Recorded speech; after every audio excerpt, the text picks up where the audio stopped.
What's up everyone, how are you all? Today we are back with another blazing Naruto story. What if Naruto abuses shadow clone training method? If you enjoy then please like, share and do comments, and also check the description to original creator of this beautiful creation. After nearly 13 long years of work it was almost done. Leaning back in his chair the tired Hokage turned his attention to the picture on his desk. While he had dreamed of this moment for so long he had doubts about its completion. When he finished his work it would be a seal more complex and far superior to even the Hireishin. Just then the door to his office burst open and several shinobi came in all at once. "Hokage-sama," was the collected chorus. "One at a time and please stop that synchronized speaking. It is very disconcerting. Team 7 has returned," the first shinobi announced. "Your point is exactly? I expected them to return from their C-ranked mission today. They failed the mission and both the Uchiha and Hitomi are in critical condition." The doctors, the shinobi never finished as the Hokage disappeared in a flash of yellow. Reappearing at the side of two young shinobi he turned his attention to the others in the hospital room. "Minato, Kushina, what happened? We were ambushed and then the client turned and attacked as well." It was a setup. They were Iwagakure nins. All of them were at least Jonin or higher and they brought back up. It looked like they were all heading into battle with an enemy army. Kushina growled. "Of course they were. Sensei was there. They needed an army to take him down. Don't you see, Kushina? In order to get Sensei like this they needed all those nins and they did not even live to report their failure." Minato shouted angrily. "Minato, don't yell at your sister. She is just as upset as you are. Now what happened to Hitomi?" "Sorry Dad," they both chorused looking down. "For what?" "Well, when they initially attacked we moved away but Hitomi froze and we didn't notice. I know you told us to protect her." "I'm sorry we didn't," Minato whispered. Kushina then broke into tears. "Are you mad?" "No, not at you." He sighed. Just then the Jonin's eyes slowly opened. "Where am I? Konoha. It seems like Kushina and Minato managed to drag you and Hitomi home by themselves." "Sorry Dobi, I tried to protect them, but against that kind of force and over 3/4 of my chakras sealed I couldn't get to them fast enough. Teme, I told them when you came back that the sealing of your chakra would only be a liability. Of course they wouldn't listen to me. If you could have used your Sharingans, Susanoo could have protected the Genins while you fought more effectively. Of course no one listens to me." Sasuke chuckled. Naruto always knew how to make someone realize the lame arguments that they made while insulting someone entirely unrelated to the conversation. "Is it done?" That got the attention of both the depressed children. "Almost another week at most. Although, now that it is almost done I am not sure if I want to use it. What if I never have Hitomi, Minato or Kushina?" "You sound desperate Dobi. That's not like you. You'll have them again. You just need to move faster and not be so dense this time." But Teme, before he could finish the shinobi he had left behind burst through his door with exasperated expressions. "Hokage-sama, why do you always take off like that?" "'Cause I can." The room suddenly burst into hysterical laughter. "Iwagakure has a force moving in this direction. It's not small either, not like last time. I think they are serious this time." Pinching the bridge of his nose, Naruto could feel the headache coming. "Kumogakure is heading this way as well. They have no intention of letting up. Hokage-sama, the Raikage is leading the charge personally." "Hokage-sama," a doctor said from the doorway. Turning, Naruto took one look at his face and knew what he was about to say. It was the same look they had when his triplets were born. "Hitomi isn't going to make it through the night. I'm sorry. If only Tsunade were here." It was then that the two younger shinobi broke into tears. "Do it Dobi. There is enough time before they get here. Finish it. Stop this endless cycle." "What of Sunagakure? Have they considered my proposal?" The Cage sends his deepest sympathy but says that he can't and won't get involved. "What of Kirigakure? Well, to quote the Mizukage, tell him to shove his request for aid up his ass." End quote. Sighing he looked away. Ever since Danzo's crimes were publicly aired he had lost all treaties and allies. None of the countries had been willing to sign again and thus Konoha stood alone in the war. Luckily for Konoha, while they would not help him, they refused to help them as well. "I don't know what to do." Naruto sounded defeated. Looking away Sasuke flinched at the defeated tone that Naruto had. 14 years ago when the Fourth War was ending, Kumo and Iwa had betrayed the alliance and launched an all-out assault on Konohagakure. It was at that point that Konoha's dirty laundry came out into the open. It was also the point when Konoha was left alone. Itachi had tried so hard to prevent wars, and now that was all there was. Tsunade had been killed trying to prevent the enemy forces from entering one of their medical camps. While that delayed the inevitable, it had not deterred the enemy. It was then that Naruto managed to push them back using the Kyuubi's chakra. He had been made Rokudame after it was discovered that all the other candidates were no longer among the living. He and Hinata had gotten married, and 9 months later they were already starting their family. It was a happy occasion. Then it became a nightmare for Naruto. Hinata had begun to hemorrhage during the delivery. Despite the best efforts of the doctors, she died just after Hitomi, the youngest of the triplets, had been born. Despite his loss, Naruto had tried his hardest at raising the family that Hinata had died giving him. Many women threw themselves at him trying to gain his favor. Naturally, marrying the Hokage had many perks. However, Naruto could see through them all, and none of them had their way. Of course, this made many of the women angry, but the most affected was Sakura. After trying unsuccessfully to marry Sasuke, she had tried to marry Naruto, especially after his lineage had been released to the public. Apparently, something as simple as his parents' identity made Naruto a god. Sakura had taken the rejection hard and actually attempted to assassinate Hitomi and her siblings while they were only a year old. She had been stopped, arrested, and tried for treason. When the sentencing came, everyone, especially Sakura, had expected Naruto to be lenient since she had been a friend.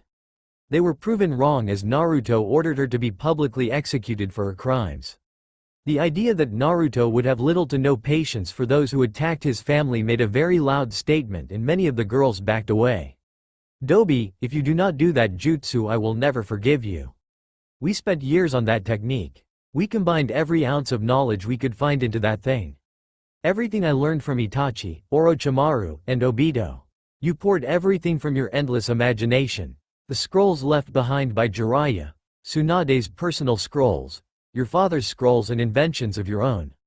I have never known you to give up, so why are you?" Sasuke scolded. Naruto's head fell further and Sasuke cursed. Struggling to sit up, he attempted vainly to get out of bed. "Teme, what so you think you are doing?" Naruto yelled. "If you won't do it, then I will. Get out of the way," he growled. Shaking his head, Minato pushed his wounded sensei back to the bed and turned to look at his father. "Let's ask Hitomi what she wants." "Okay," he tried to reason. After a few minutes, he nodded and headed into the dying girl's room. Kneeling down next to the bed, Naruto gave a soft smile to the shy girl. "How are you doing, sweetheart?" "I'm sorry," she whimpered. Shaking his head, Naruto brushed the tears away. "I froze when my first C-ranked mission went wrong, do you know? The only difference is that no one was trying to wipe Konoha off of the map then. It is nothing to be ashamed of. I am almost done with the jutsu I have been working on, remember? Of course. You said that you would go save Mom and that we would be able to meet her when you were done. I am worried that I might not be able to see you again if I do it. What if Hinata and I don't like each other and I never get to see you again?" Naruto had never been one to confess his fears to his children, but he needed her support. "Do it anyway. What if you save Konoha, stop the war, save Mom, and get us all at the same time?" she suggested. "You will never know until you try. You told me that when I was trying to learn the Jukin." "Okay, sweetie. Get some sleep. I will see you when you wake up, okay?" Naruto tried to keep his voice from cracking. He knew that she would not be waking up in this time. As she nodded and closed her eyes, he suppressed a sorrow-filled cry as she took her last breath. Standing, he knew what he was going to do and knew that he couldn't do it alone. "Teme, if I take you with me, will you help me change things?" he said in the doorway, startling the injured Jonin. "Anything, Hokage-sama," he confirmed. They knew at that moment that there was no turning back, and as predicted, it did not take long before the jutsu was finished. By the end of the week, Sasuke was just able to stand, and they had set the formula that was needed in the center of the village. It was no secret what they were about to do. Having needed to further their knowledge, they had approached every shinobi for assistance, and thus the village was preparing a defensive barrier around them in case the attack started before they were finished. "Are they safe, Konohamaru?" "Yeah." Gaara agreed to take them in even if he wouldn't help us. "It is kind of sad though that they can't see that you have no desire to repeat past mistakes and intend to make amends for Danzo's actions." "It isn't just Danzo, Konohamaru. When they discovered that Tobi was in fact Obito Uchiha, they felt an even bigger hatred for the village. Konoha had produced so many nins that had led the world to the war that they lost all faith in not the village, but the nins of the village. I hope that I can prevent that from happening. It's time, Naruto said, standing as he and Sasuke nodded. As the villagers cleared from the center of the sealing formula, Sasuke and Naruto began a long complex string of over 500 hand seals apiece. The jutsu was very unique and required synchronicity. Teaching Sasuke the hand seals alone in a week while finishing the technique had been nearly impossible. Thankfully, he had proven that he was a genius and had managed to remember them all without the use of his Sharingans. Just as the last 20 seals were being performed, the gates exploded and the village was flooded with enemy shinobi. Forcing himself to ignore his surroundings, Naruto continued the jutsu. It was hard for him because every nerve in his body was demanding that he stop and protect his village.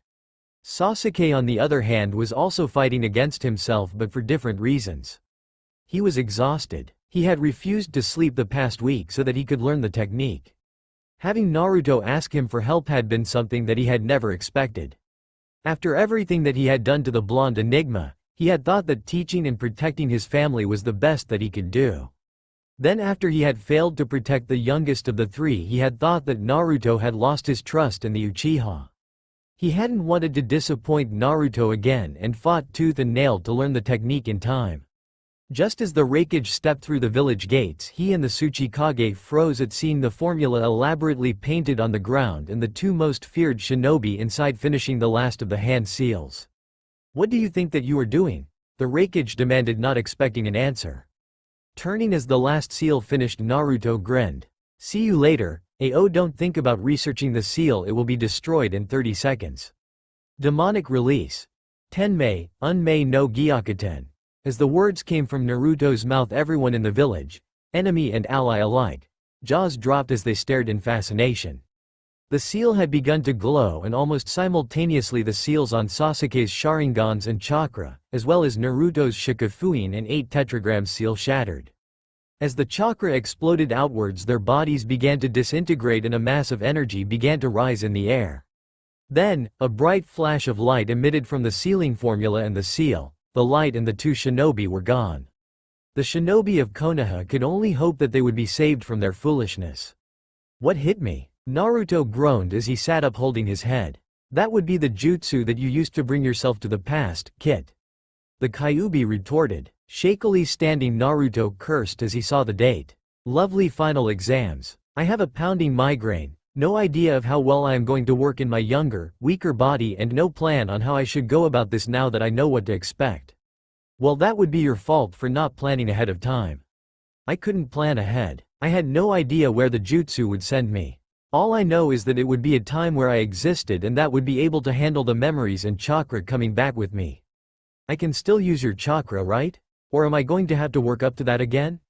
"I will be able to tell you more when you are at full strength. By the way, at this rate you are going to be late." "No fair," Naruto yelled as he ran, as best as he could, out of his apartment and towards the school. Mentally he prayed that Sasuke was having a much better time than he was. Across the village another lone figure was sitting up, rubbing at the back of his head, groaning. "It worked. Good. Where am I? Oh, my training field. Judging by the positioning of the shuriken over there and the equipment I have on me, I am somewhere near the academy graduation." Sasuke worked out while massaging his head. After a second he smiled at himself. He had managed to perfect his timing and the jutsu to pull it off. Wincing, he glanced at the sun's position. He cursed. He was going to be late. Well, I suppose if I need to I can take advantage of my near godlike status that they have given me. This is going to take some time to adjust to. I should get to the academy. I'll try and work some of the specifics out at lunch with the Hokage. Freezing in mid-step, Sasuke cursed. I am going to have to make sure that I don't say that to him. Naruto and Sasuke actually met halfway to the academy. They only needed to take one glance at each other before they knew that the other was suffering from the same migraine. Snickering, they sped up and started to race to the academy. Their rivalry had been reignited somewhat. Bursting through the door, they both gave sheepish looks at Iruka and Mizuki. "Sorry, Iruka-sensei. I was helping the Dobi with his aim. I can't say if it has improved any though." Sasuke quickly explained, knowing that Naruto would pick up on the excuse to keep him out of trouble. Hey, watch it, Teme. I was doing pretty well until you startled me by yelling that we were going to be late. Besides, who gets up at 4 in the morning to practice kunai and shuriken anyway? Naruto huffed in a manner that was befitting of his younger days. Shaking his head, Iruka groaned. Take your seats, but do try to be more mindful of the time next time. He lectured, getting a nod from both of the boys. Alright, now that everyone is here, we can start the final exam. This exam will be held in several parts. The first will be a test of your academic knowledge. This will test if you have been paying attention to my lectures over the years. Following that will be accuracy. You will be tested on your kunai and shuriken technique. Following that will be a test of your taijutsu. This will be a tournament-style test in which you will spar with each other. Your performance will be watched carefully and you will be graded based on your performance. Your parents have been invited to watch the tournament as well, so try not to goof around. We will break for lunch after that. Immediately after lunch has ended, you will be tested on genjutsu and finally ninjutsu. Any questions? Iruka-sensei, does the winner of the tournament get extra credit for winning or no? One civilian-born student asked. No, the winner will not receive extra credit for winning the tournament. Dang, no more questions? Good, we will begin then. Kyuubi, is there any way that I can talk to Sasuke mentally? I need to ask him something, and drawing a seal or using Anbu hand seals would be too noticeable. I can try to establish a link between his Sharingans and you. Thanks. Meanwhile, Sasuke was breezing through the written exam. It had been easy the first time and even easier the second time. Sasuke? Hokage-sama? You know I don't like it when you call me that. Besides, you are going to have to get used to not calling me that. I know that. I'm trying. Did you need something? I won't help you with the test if that's what you want. Damn it, Teme. Do you think that I should fail like I did last time and have the same team, or do I try and risk us being separated? Good question. If you fail, you will have to work harder to keep any improvements in your ability to a reasonable growth, which may hinder our mission. At the same time, not being on the same team would hinder it as well. I say follow your instincts, they have never been wrong before. Thanks, Teme. The written ended more quickly than Naruto remembered, but maybe that was because he wasn't as nervous. As they headed outside and lined up for their accuracy test, Naruto yawned. So we will go with the whole "I was hiding my real ability to keep me safe" ploy? Yeah, that sounds like a good idea. Besides, I technically laid the groundwork for that when I said that we had been training this morning. Good point. Sasuke, thanks for coming with me. It's the least that I can do for you, Dobi. After all of the problems that I caused, I am just trying to make up for my mistakes, you know that, right? You already did, Teme. You almost died saving my children. You have dedicated every waking moment since your return to helping me and the village. And you agreed to come back to a time when your demons were still alive. There is nothing to repent for. Maybe not in your eyes, Dobi, but there is plenty in mine. As Naruto stepped up to the line, he tested the weight of the kunai and shuriken, noting that they felt much heavier than they should. Teme Mizuki is trying to rig the exams. I may need some help. If I even want a chance getting these to the target, I'm going to have to use my chakra to enhance my throw. I'll cover if needed, just try not to use too much. I'll try, but you know that I have control issues at this age. Issues? Try none. Naruto pouted and threw the kunai with as little chakra as he could. Luckily, the kunai and shuriken just got embedded deeper than normal. Everyone in the courtyard gasped. The dead last had just gotten a perfect score when he was usually lucky to hit half. Huh, would you look at that? He did improve. Sasuke mocked playfully. I told you I did. Naruto fired back in jest. The accuracy test ended much like it had the first time. Then it was the tournament. Glancing around, Naruto and Sasuke noticed a few things that they hadn't the first time. Like the prospective Jonins hiding in the back watching them. Smirking, Naruto gave Sasuke a look that clearly said, "Let's give them a good show." Nodding, Sasuke and Naruto took their places among the other students. Their exchange, however, was missed by everyone but Kakashi and Hinata. Interesting, they are already in sync with each other. Kakashi mused. Naruto-kun, how close are you and Sasuke really? Hinata questioned quietly. Alright, the first match will be Hinata versus Amy. Iruka announced as the girls took their places. Hinata was nervous. Her father was watching and she knew that she was going to mess up. Amy, on the other hand, was confident. She knew that she could win this with one little taunt. Ah, Iruka-sensei, why do I have to fight the mouse? I might hurt her, she questioned. Hinata looked down in embarrassment. She usually did lose against Amy. While the girl was civilian-born, she did have a mean streak and she was a bully. Amy watched the comments. That is unnecessary, Iruka warned. Don't listen to her, Hinata. She's just scared that you will beat her. So she's attacking with words. You can win the whole thing if you believe in yourself. Naruto yelled, smirking. The last time she had been encouraged by him she had done quite well. Hopefully this time she will as well. As Hinata's head snapped up she smiled towards Naruto and took her stance. Naruto-kun believes that I can do this. He has never hit the bullseye before and yet he did today. That is proof that people can change. That means that I can too. Amy wasn't the only one surprised by the sudden change in behavior. Neji, Hanabi and Hiyashi were as well. Though in Hiyashi's case it was hard to tell. Interesting, the Jinchuriki seems to inspire her. Perhaps I have been going about her training all wrong. Hiyashi mused to himself. The match itself didn't last very long and for the first time Hinata was able to defeat Amy. Her smile was as bright as the sun as she left the ring, leaving a fuming bully behind. See, I told you that you just needed to believe in yourself. Naruto commented with a huge smile. Up in his hiding place, Kakashi smiled under his mask. Perhaps I do have a specific team I want after all. Thank you Naruto-kun. For what? Reminding you that the only thing that can truly hold a person back is themselves? Silly Hinata, you knew that the whole time.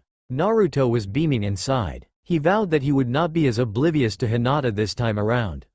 He would be there for her this time and he would not let anything happen to her. There weren't that many girls, so the matches proceeded quickly. All too soon there was only 4 girls left. Sakura, Ino, Hinata, and another civilian girl. Each one had performed remarkably and each one had surprised the audience in some way or another, although it wasn't all good. Many were questioning the education that the kunoichi were getting, if that was the average skill level that they had. Sakura quickly lost her match to Hinata due to poor training and Ino won hers just as fast. The final match came down to 2 of the more sensible kunoichi. As they faced each other, Ino's face split into a huge grin. So, you just needed a little more encouragement, nay? She questioned.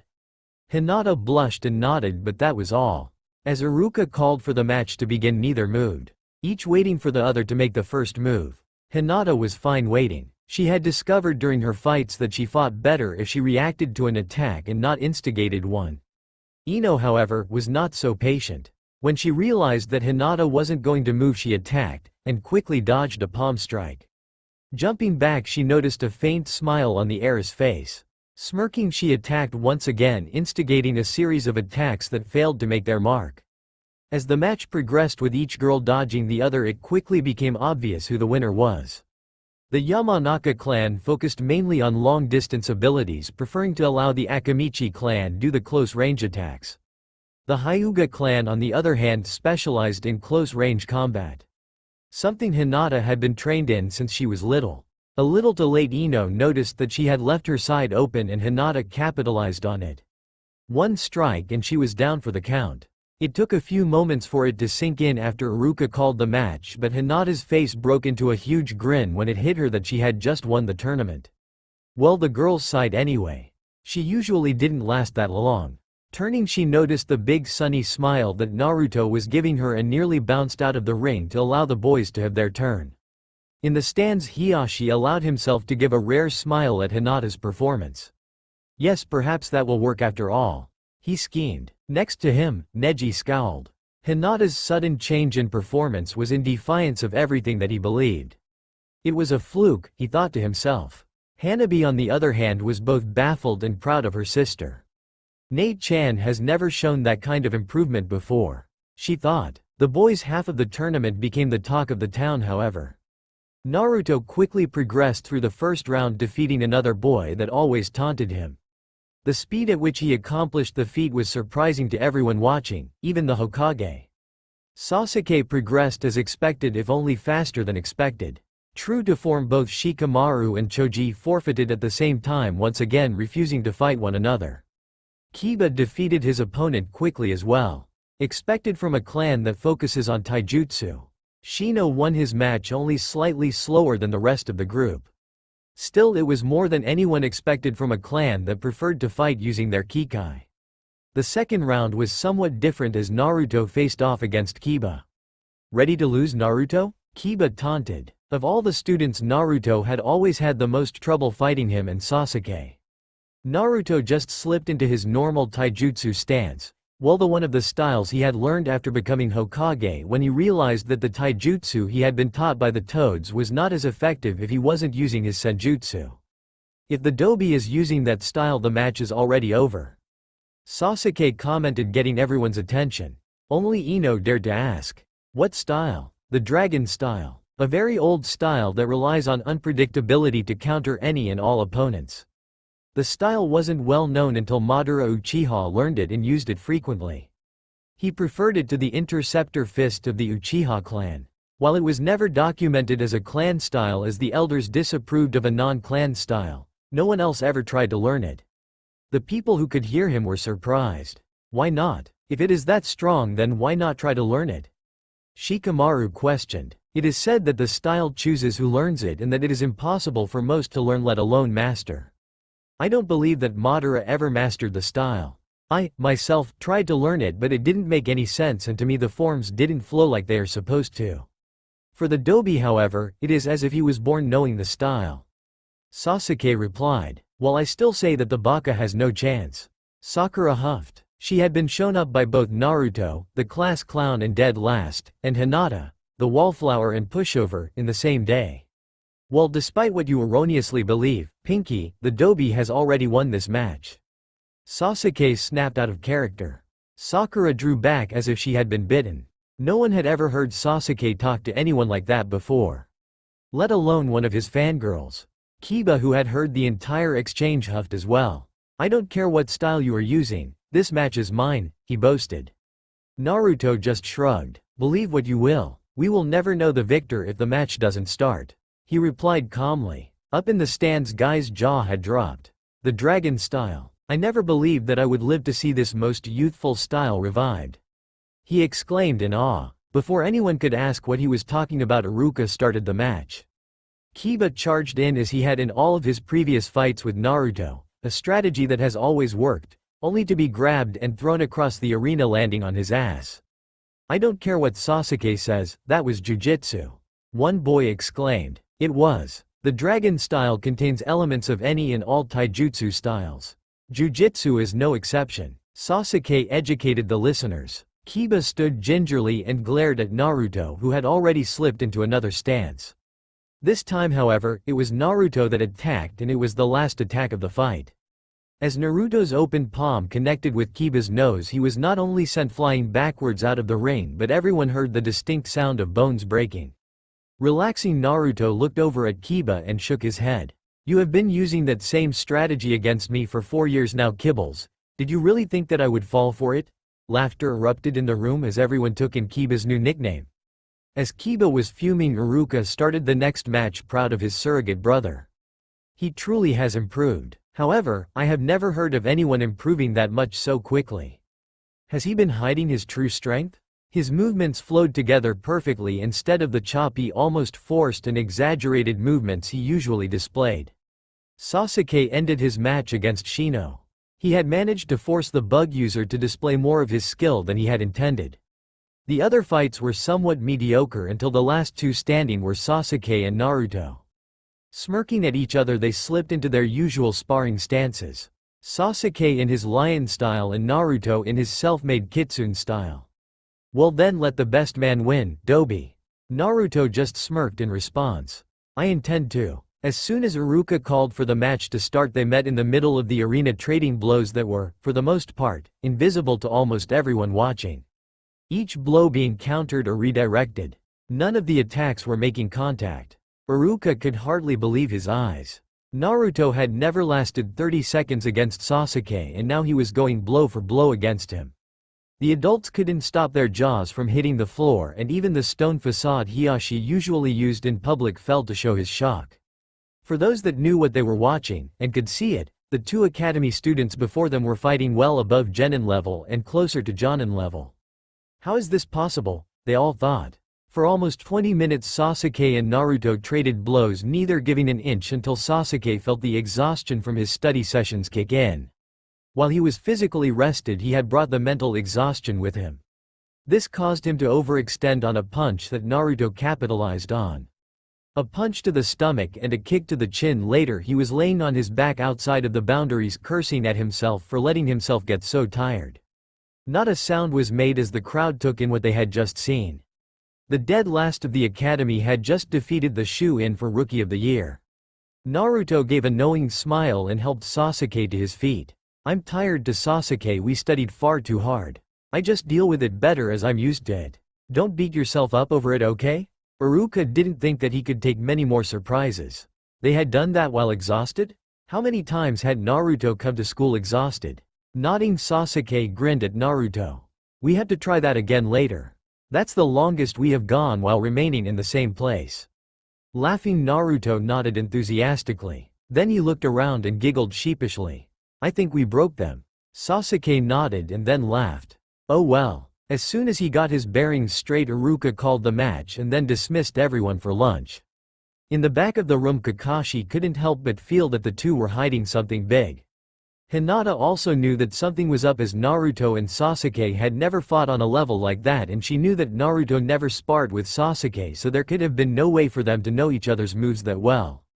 If someone is impersonating Naruto-kun, they will regret it, she vowed. As Naruto and Sasuke headed to a small clearing in the forest near the academy that they had found after the war, Hinata and Kakashi followed. Due to their exhaustion, neither time traveler sensed the two. Dropping to the ground, they sighed. "So now what? We already changed some things. Your performance for one. Kakashi-sensei was watching, so I know that he will be suspicious. I honestly think that if anyone else noticed, it would have been Hinata. We need a more definite plan," Sasuke said, rubbing his forehead. "I know, but it is hard to think on an empty stomach and with a pounding headache." "Did our storage seals transfer?" Naruto whined, sitting a little straighter. Rolling his eyes, Sasuke pulled his arm warmers off. Lucky for them, the seals were still there. Unsealing some bentos from one and a medicine kit from another, they set about devouring their food. For once, Sasuke could agree that food was making everything better. After finishing off the bentos and swallowing some painkillers for their migraines, they sighed, feeling some of the exhaustion abate. From a distance, Kakashi and Hinata were struggling to hear what they were saying. They could both read lips, but they needed their dojutsu for that, and revealing them would run the risk of alerting the two they were watching. "For one, I think we should make a timeline of what needs to change so that we are better equipped for Obito's temper tantrum. Hopefully this time we can dismantle the Akatsuki before they start removing the Biju," Naruto said, rolling up his sleeves and revealing his own storage seals. Unsealing some scrolls, ink and a brush, they got to work. Haku and Zabuza would be a valuable asset in the fight. Zabuza was already an A- rank shinobi, so a little more training and he should make S rank and be able to fight the Akatsuki. So we will have to make sure that we get the Nami mission again. Perhaps try to snare a few more C rank missions so that our teammate, please don't let them be Sakura or Kiba, has the experience necessary for the Chunin exams. We were seriously underprepared. We need to get you into your family estates. I know that you studied your father's scrolls, but that was just what was salvaged after Nagato attacked, and only the ones that had been stored in the Hokage vault. We need to get the rest of his research and your Uzumaki clan scrolls. I need to finish poring over the clan scrolls as well. I never even got an eighth of the way through when I left Konoha, and when I got back I found out that they had either been confiscated or destroyed. We'll need everything that we can get our hands on," Sasuke began. Naruto nodded, quickly drawing a timeline of what had happened and underneath notes as they were brought up about how they had to change. On the side they were also making notes about what they needed to do to make the changes. "Orochimaru will still come after your Sharingans. What do you propose about that? Kill him in the forest, capture and interrogate, or just prevent the Heaven Seal?" Naruto asked. Sasuke sat back. "Depends. Do you think that you can teach me senjutsu, and if you can, will there be enough time for me to master it like you have? 'Cause if not, I propose getting the seal and then having you alter it. That way he can't control me. I won't abandon Konoha again, and I will have a source of senjutsu without the use of Susanoo," Sasuke reasoned. Humming, Naruto sat back and after a moment nodded. "We'll make that decision based on how far along you are with your senjutsu training by the start of the exams. Speaking of the exams, there is Gaara we need to contend with. Should I approach him before the exams and repair his seal?" I could ask him to pretend to still be insane. At the same time I could tell him an abridged version of why. Or should I wait and just try to prevent Lee's injuries? That is a hard one. I think that Lee's injuries made him a better person that appreciated his talents more than before. At the same time it would be hard to just stand there and watch as his limbs are crushed again. What would you know about that? You were already unconscious from the ceiling. Naruto taunted. Feeling his physical age, Sasuke couldn't help but stick his tongue out. After a few seconds of shock the two burst into much-needed laughter. Meanwhile the two spies were attempting to get close enough to hear them better or at least see the scroll. The invasion needs to be changed. We can't afford to lose so many shinobi. The Sandaime though, I could honestly care less. Naruto hissed. He had been okay when he had found out that the Sandaime had hid his lineage from him. He understood why. He had thought about it for a while and come to terms with the way that he had handled the massacre as well. What he couldn't handle was the lies that he had been told about not having living family. The way that the Sandaime had allowed him to live in the apartment building that should be condemned. How the Sandaime turned a blind eye to the way that he was treated by the village and the obvious sabotage in the academy. He had found out about that after becoming Hokage and started going through the files left behind by his predecessors. The nail in the coffin that shattered any trust or faith he had left in the old man was when he had discovered that the so-called god of shinobi had let Uzu fall when he could have helped. His family had been massacred because the Sandaime had allowed it. Had the Sandaime sent reinforcements they could have evacuated and assisted in the move of the civilians to Konoha. Instead he had refused to send any aid at all and allowed hundreds of innocent people die because he was an asshole. Looking over at his leader and friend's face, Sasuke knew what he was thinking. His family had also been massacred by the Sandaime's decision, just with a different tool. He too could care less about the old man, but he did have to try and calm him down before he started leaking the fox's chakra. "Dobi, calm down a little, okay?" he whispered. Blushing, the sixth fire shadow slumped in his spot and took a deep breath. "Where were we?" "The invasion and the old fool. We were trying to figure out what to do about it. If we kill Orochimaru in the forest or even capture him, the invasion may not happen. At the same time we run the risk of Kabuto or Kimimaro orchestrating the invasion in his place." Sasuke mused. Kimi is too sick to run the invasion and Kabuto wouldn't do something so brazen at this point. He would wait and probably run the same experiments on himself that he did in the future. "We also need to find a way to prevent the Edo Tensei from being used again. That was a real hell," Naruto replied. He rubbed his temples. This was getting complicated. "So our action on the invasion will be dependent on the forest. Tsunade does need to return either way. We need a medic program in place before the Akatsuki moves, competent field medics, and we have to make sure that the old drunk doesn't make Sakura her apprentice again. Gods, she must have been more than just wasted to have made that decision. Anyone could see that Hinata or even Ino would have been a better choice." Sasuke lamented, making Naruto laugh. At the same time he had to agree. Making Sakura her apprentice had been a really bad choice. Jiraiya needs to get his act together as well. They both need to get back in top physical shape. They let themselves go too much. Naruto growled. "Dobi, they are pushing 60 at least. They can't get back into top shape." Sasuke reminded the blonde. "Yes they can," he sing-songed. The raven-haired time traveler started to worry about his companion's mental stability. Shaking his head he returned to the list. "We have to get the rookies in gear too. They were way under-prepared as well. Especially Choji and Shikamaru. It took Asuma's death before they started to take the world more seriously in a war, before Choji learned that sometimes fighting your friend can be the best thing that you can do for them. Ino needs to get her attitude adjustment faster too. So far we have up to your training trip with Jiraiya for the most part." Sasuke quipped. "We can adjust as needed. We need to get back to the academy anyway. We should also sit down and make plans just in case for during the 3-year break and after, just in case," Naruto said, rolling the scroll up and resealing everything. Standing, the two turned and headed back to the academy, their two watchers shrinking back so that they weren't spotted. Both Kakashi and Hinata cursed under their breath, returning as well after they realized that they had heard nothing of value and had only made the picture more confusing. As Hinata headed back as well, she noticed that the Jonin hadn't spotted her. As everyone settled down into their seats in the classroom, Ruka looked over at the Genin candidates and couldn't suppress a grin. They were doing amazing, with a few exceptions of course.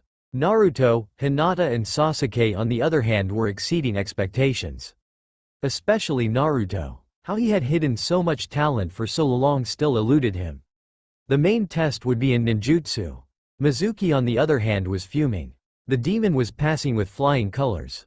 At this rate he would never be able to trick him into stealing the scroll, unless he could still use his desire to become Hokage against him. Alright everyone, we will now move into the genjutsu portion of the exam. After we call your name you will move into the next room, and once you have finished the genjutsu portion you will immediately move into the ninjutsu. You will be given your final grade in there as well as your headband and final instructions. Questions? When no one raised their hand, Iruka began the exams, calling everyone in alphabetical order. So far no one had failed, and that was to be expected with the pathetic test and curriculum. Naruto found himself being shaken awake by Ino as Iruka called his name again. "Did I fall asleep?" he asked groggily. "Duh," Ino replied. Shrugging, he stood and followed Iruka from the room. As soon as the door closed he flared his chakra and released a very fine yet powerful pulse of chakra that washed over the room and village, dispelling every genjutsu it was struck by. Blushing, he mentally cursed. "Dobi, I felt that. Did you need to use so much chakra?" Sasuke asked through their link. "Didn't mean to. I was trying to control it the best I could and use as little as possible," he replied sheepishly. "Naruto, what was that?" Iruka asked. It was a chakra pulse.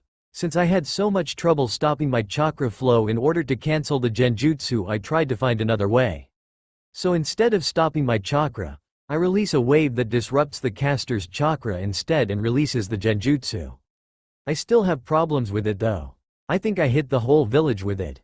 Any genjutsu struck by the wave is released if the right amount of chakra is applied," he explained. Iruka's jaw dropped. He had never thought something like that was possible. Yet an academy student had designed and developed the technique on his own.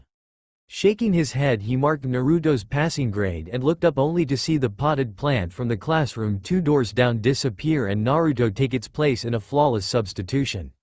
"Impressive, now I need to see the transformation and the bunshin." Nodding, Naruto transformed into a flawless replication of the Yondaime, his father. Iruka shook his head as Naruto cancelled the technique. Iruka, can it be any clone jutsu or just the one taught in the academy?" Naruto questioned. "Any, but why the inquiry?" "Well, I still have problems with the bunshin. I can do it but I make way too many and it's hard to keep them inside. So I learned another type of clone thanks to Sasuke loaning me the scroll.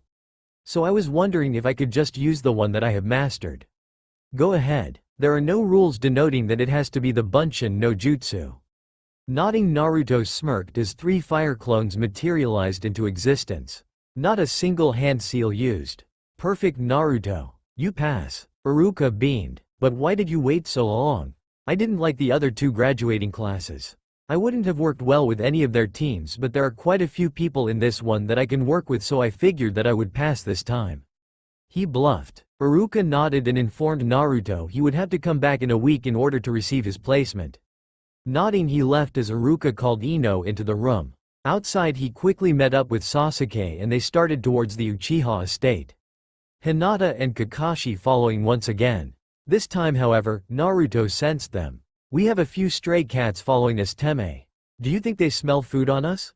he asked casually. "Maybe. Then again, with the way that you eat ramen and your name being Naruto, they probably think you are a fish cake, Dobi," Sasuke replied. Naruto pouted as they entered the complex and headed towards the clan's library.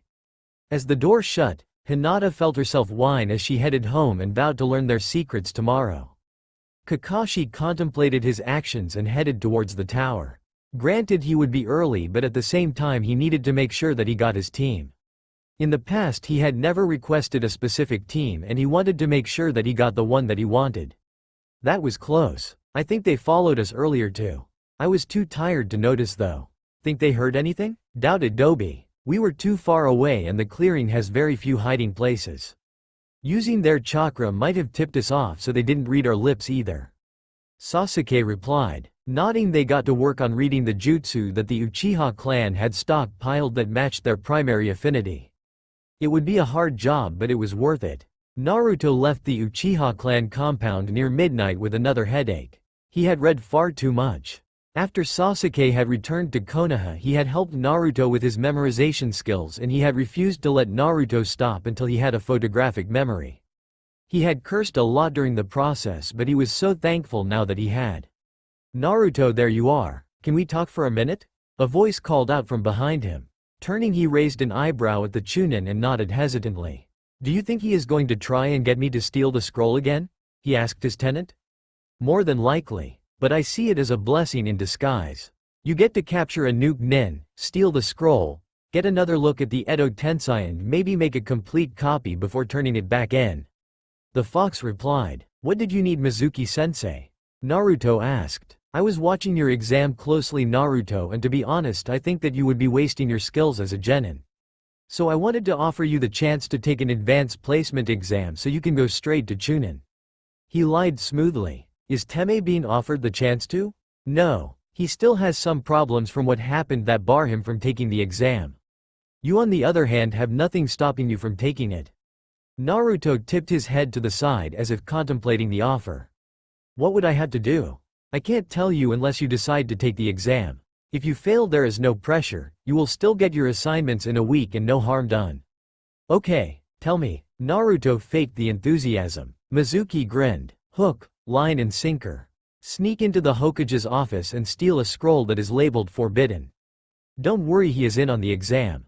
All you have to do after that is get away and keep the scroll for 3 hours while you are being chased. A typical Chunin type mission. Plus you get to learn a jutsu from it as a bonus. Mizuki explained the test to the boy. Where do I go? If you can get the scroll to this location while keeping it safe within the time allowed and learn a jutsu, you pass early. But you have to demonstrate the jutsu and get the scroll there unharmed. Mizuki said, pulling a map from his hip pouch and showing the eager genin. Nodding in excitement, Naruto beamed. When does the exam start? It starts now. Good luck, he said and snickered as the boy took off. I'll just wait about half an hour after he leaves the tower to alert people. Then not only will I be allowed to kill the demon, but I'll also be out of the village and on my way to Orochimaru-sama. Naruto slipped into the office to easily and quickly swapped the scroll with a realistic fake before slipping back out and into the forest. It was pretty much the same, except he was in and out before the Sandame could find him. Plus he set a trap for Mizuki. He will go around and tell everyone that the scroll was stolen and look like an idiot when the Sandame checks, and the scroll is still there.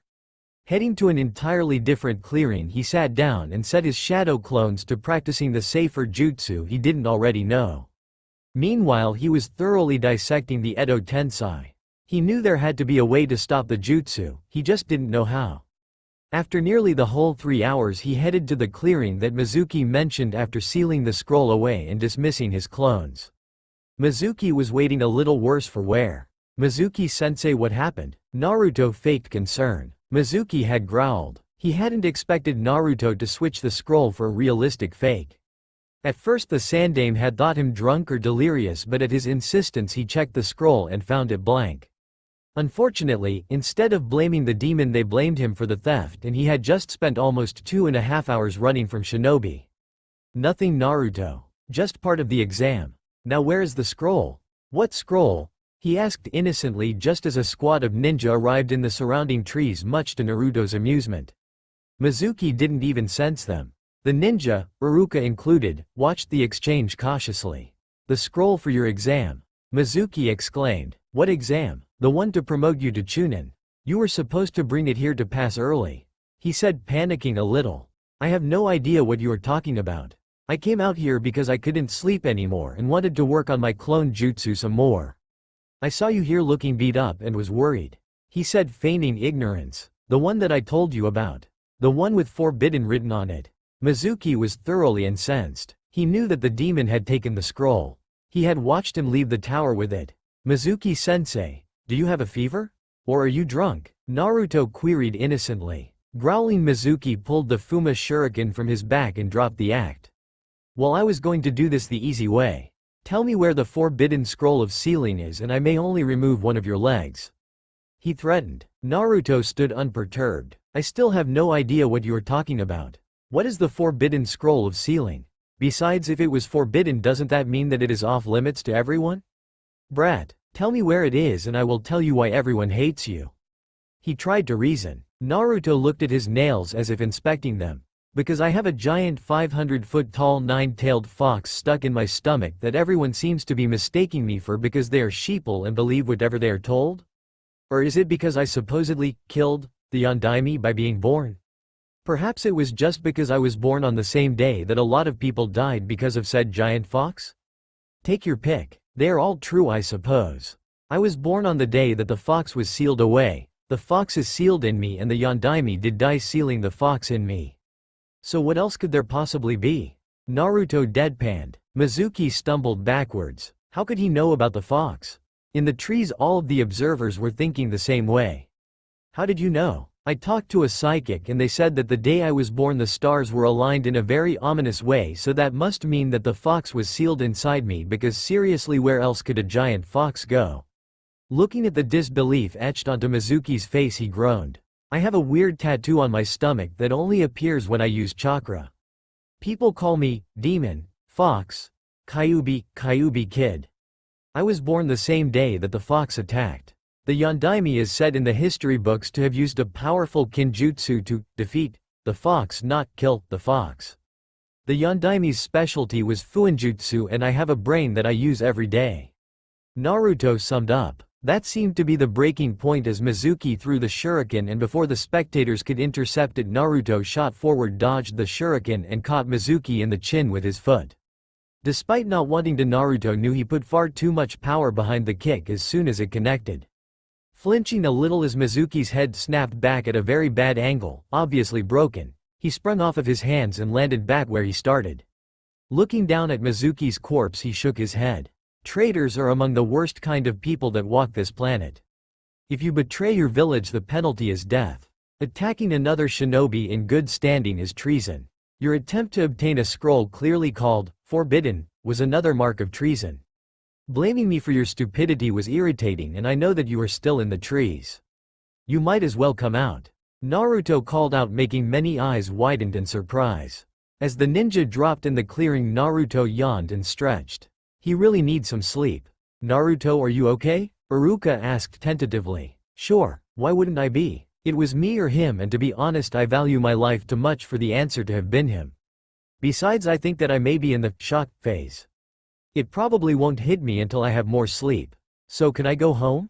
Naruto whispered. Uzumaki, do you know where the forbidden scroll of sealing is? Do be honest, one of the ninja demanded. Naruto turned and glared at the shinobi. I know that you are just doing your job, but why does everyone keep asking me that? Do you want me to go find a psychic and ask them? Geez, I don't know anything about a forbidden scroll of sealing. Especially where it is. If I had to wager a guess, wouldn't it be in the Hokage's keeping where it would be safe? He snapped. Get Mizuki's corpse to T&I. Have them do mind walk. Make sure that they locate the scroll. It has far too many secrets to let someone else have it. Kid, what about his memories of convincing you to get the scroll? Or him seeing you leave? Seals, my friend, they will never find my connection to the scroll, he replied. As he got the go-ahead to leave, Naruto jogged from the clearing and headed back to his apartment. Halfway there he met an unexpected obstacle. Who are you and where is Naruto-kun? A pair of angry Byakugans glared at him, and in front of him was his future wife ready to attack. Naruto gulped. Ah, Hinata-chan, you see, the thing is. Who are you and where is Naruto-kun? A pair of angry Byakugans glared at him, and in front of him was his future wife ready to attack. Naruto gulped. Ah, Hinata-chan, you see, the thing is. Naruto gulped. This was so vastly different from the Hinata that he knew he had no idea how to handle the situation. As the kunoichi narrowed her eyes and prepared to attack, Naruto knew that he needed to do something. Ah, Hinata-chan, I swear that I am Naruto, and can we talk about this in a non-violent manner? Please? He pleaded. Where is Naruto-kun? She repeated. Groaning, Naruto held his head and sighed, knowing there was no way out of this conversation. Hinata-chan, I can explain everything, but not here in the open. The less people that know, the better. I really need some sleep anyway, so my house? He suggested. The kunoichi growled slightly but relaxed her stance slightly. As Naruto slowly led her back to his house, he whined at his tenant. This sucks. I didn't have any time to figure out what I am going to tell her. Well, sucks to be you. By the way, you are being followed by her ever-faithful retainer. You might want to do something about that. Groaning, Naruto spun, grabbed Hinata's hand and sped away as soon as his smoke bomb hit the ground. While a normal smoke bomb would never have affected a Hyuga, this one had been specially formulated to temporarily render the user blind for a period of 2 minutes. Not completely blind granted, but unable to use their eyes. Hinata couldn't help but hiss at the blonde as he let go only when they were in his apartment. Before she could say anything, he placed several privacy seals and dropped on his bed. Ko was following us. Like I said, the fewer the people who know the better. Please have a seat, he motioned. Sitting in a kitchen chair tentatively, Hinata waited for the explanation. This may be confusing, but try to bear with me till the end. But I am not Naruto Uzumaki. My name is Naruto Uzumaki Namikaze and I am the Rokudame Hokage. I am 31 years old and one of only 2 survivors of Konohagakure no Sato. I time-traveled to try and fix the damage that was done by a shinobi of Konoha and to stop Konoha's annihilation. After using a jutsu that I spent 13 years developing, I arrived in this time this morning. By all rights, my stronger self, my future self, absorbed my weaker self and took command of my body. So while the body is that of Naruto Uzumaki, 12-year-old genin of Konoha, my mind is that of Naruto Uzumaki Namikaze, 31-year-old Hokage. He started getting her attention. Hinata's eyes were widening with each passing word, and despite the improbability of what he was saying, time travel, she truly believed what he was saying. Who is the other one? The other survivor you mentioned. Uchiha Sasuke, 31-year-old jonin of Konohagakure no Sato, my best friend and surrogate brother. He helped me do the jutsu to come back here. We honestly weren't expecting to come back so close to the exam start though. Naruto chuckled in embarrassment. Hinata, I know that you have a lot of questions and trust me, I would like to answer them all, but unfortunately for you some things are better left unknown. Just trust me when I say that the future is not a cheery place and that I had to do something to stop it. I am not an imposter, I am just more mature and have an older mentally with a true idea of what is expected of a shinobi of Konoha. Can you trust me? He asked steadily. Quietly, Hinata weighed her options and pondered the words of the time traveler. If the future was truly that bad, then why would they risk having to live it a second time? What happened if things don't change? I do trust you, Naruto-kun. However, it seems improbable that there could be time travel. Naruto finished, making her blush. Hi, it's fine. When I started the jutsu everyone called me crazy, so I am used to that reaction. I showed them though. Just like I did when they said that I could never be Hokage. He boasted. Hinata giggled at Naruto's childishness and nodded to herself. It's okay, Naruto-kun. I believe you. Gomen for nearly attacking you. It's fine, you were only doing what was expected of a shinobi of Konoha. You saw something that was suspicious and instead of making up excuses for it you tried to investigate. The sad thing is that the older, more experienced shinobi haven't noticed. I'm sure Kakashi-sensei has, but either than that. Naruto trailed off as his eyelids began to droop. Before Hinata could ask him if he was okay, he was out cold on the bed. Hinata smiled and carefully removed his sandals and tucked him in. Looking back, she smiled as she left. Sharp banging on the door made Naruto jolt awake as he reached for a kunai. Looking around disoriented, he groaned as he remembered what happened and recognized the voice on the other side of the door. Damn it, Dobi, if you don't open the door soon I am just going to kick it in. A yell sounded through the wood. Damn it, Teme, give me a minute to get out of bed. Naruto yelled back. Growling as he heard the Uchiha laugh, he quickly got out of bed and crossed the room, yanking the door open hard enough to send the laughing boy sprawling on his face. Apparently the Uchiha had been using the door for support as he tried to stay standing. Rolling his eyes, he motioned for the boy to enter and close the door. Dropping on his bed, Naruto ran his hand through his hair. Hinata corner you? Sasuke queried as he finally stopped laughing. Yeah, she was about to attack me actually. Thought that I was an imposter and that I had hidden the real Naruto somewhere. Didn't have a choice but to tell her something to calm her down. If only she had been that fierce in the war. Naruto mused. How much did she learn? Sasuke asked seriously. Just that we were time travelers, the only surviving members of Konoha, that I was Rokudame and that you were a Jonin. That's all really. I wasn't sure what else to tell her. I did tell her that she was better off not knowing most of it.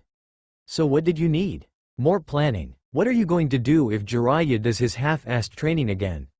Sasuke asked while grimacing in disgust. When the Raven had heard of the actual training that Naruto had received in the time that he had been away from Konoha, he had been livid. For the most part, Naruto hadn't learned all that much, and Jiraiya was supposed to be a Sannin for God's sake. He could have taught him a lot more than he did. It had seemed to Sasuke that the best teacher that Naruto had learned from was the Hachibi Jinchuriki in Kumo. Be pathetic in his opinion. Simple. Kick his ass and make him train me. Refuse to proofread his books and shred all of his research notes. Though at this point I doubt that there will be much that he could teach me. Kakashi-sensei as well. It will be worth seeing what they will do when I know everything, or at least, master everything quickly. How are you going to cover your use of the Chidori, its variations, and the snake summoning if you still have it? I won't use Chidori or its variations until after Kakashi-sensei does. Then I can just claim that I copied it accidentally, and since there is no one around to tell me the protocol for copying a teammate or Ali's jutsu, I didn't think to tell him. The variations I made because I realized how dangerous the Chidori was and wasn't sure if I could utilize it properly. Sasuke explained, tilting his head as if in thought. He shrugged. As for the snake summoning, I just won't use it. Or I can say that I read if you use the summoning jutsu without a contract, you could be taken to the summoning that best suits you, and I got the snake contract that way if I have to use it. I honestly don't care for them that much. They are good scouts and even better for covert assassinations, but truly not much else. Unless you are fighting the Jubi and need a way through. Sasuke lamented. Naruto laughed and stretched out on his bed. I still have the Forbidden Scroll. I set up Mizuki last night, so the Hokage thinks that Mizuki hid it somewhere. I will probably be called for a psych eval though. I hit Mizuki a little too hard and accidentally broke his neck.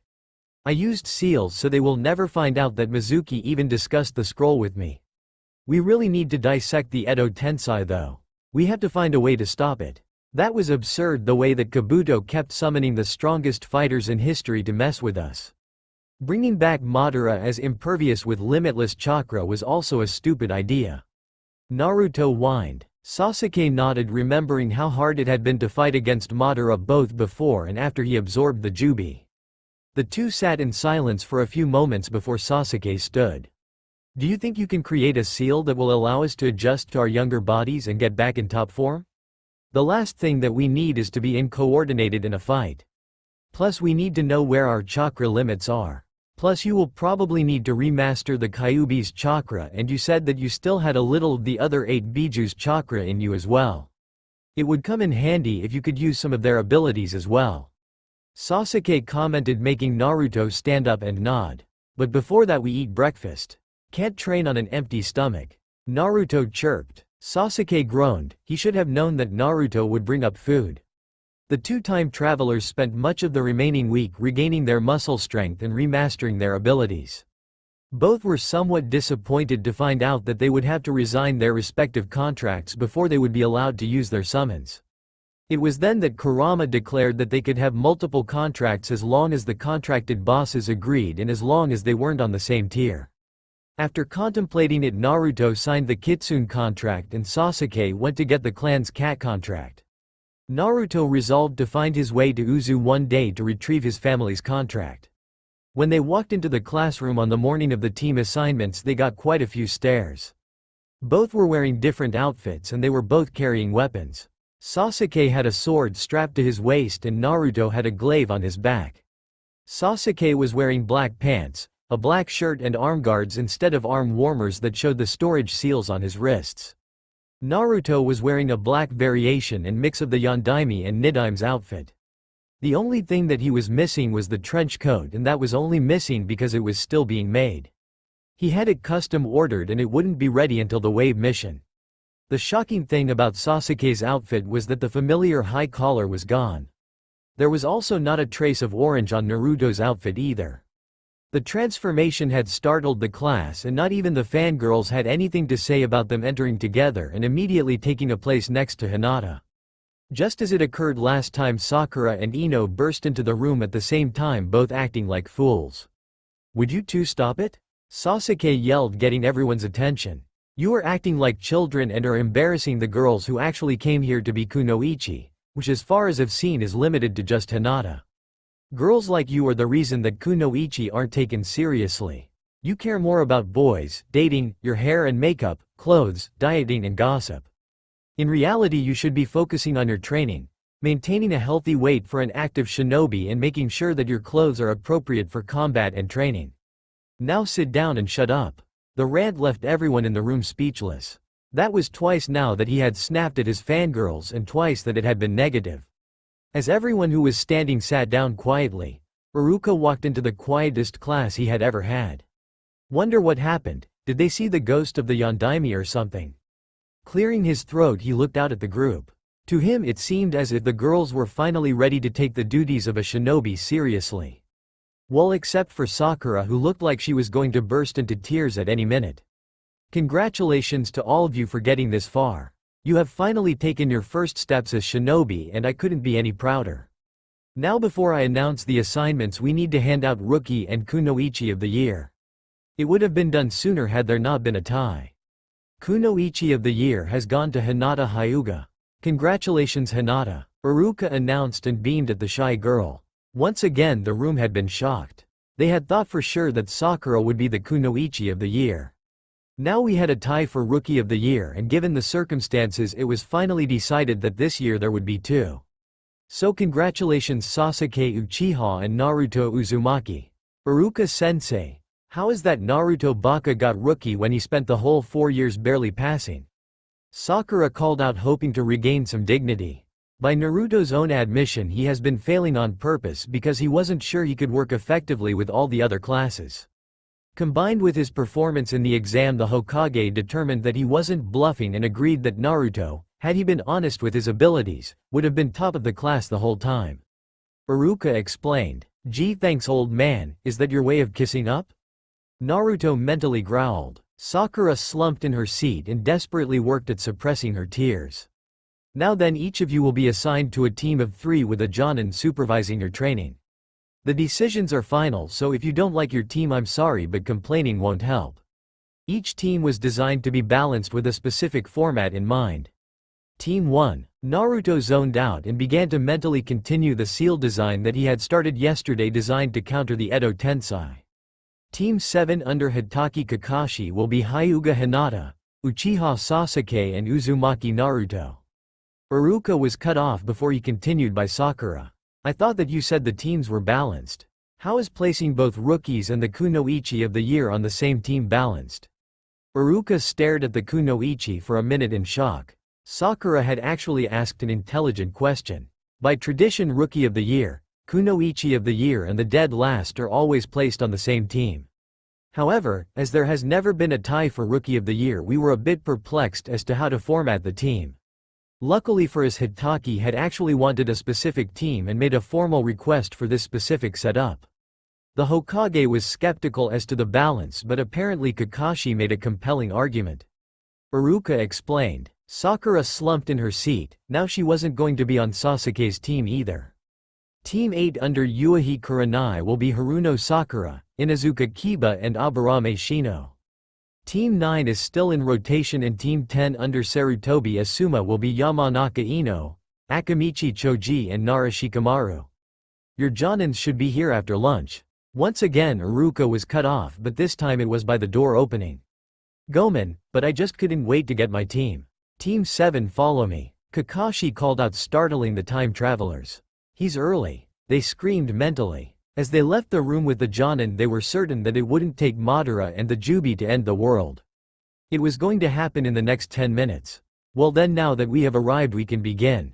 I saw how well you 3 interacted at the exams and to be honest I am going to skip the test I was going to administer because I don't think that you need it. So here's the thing.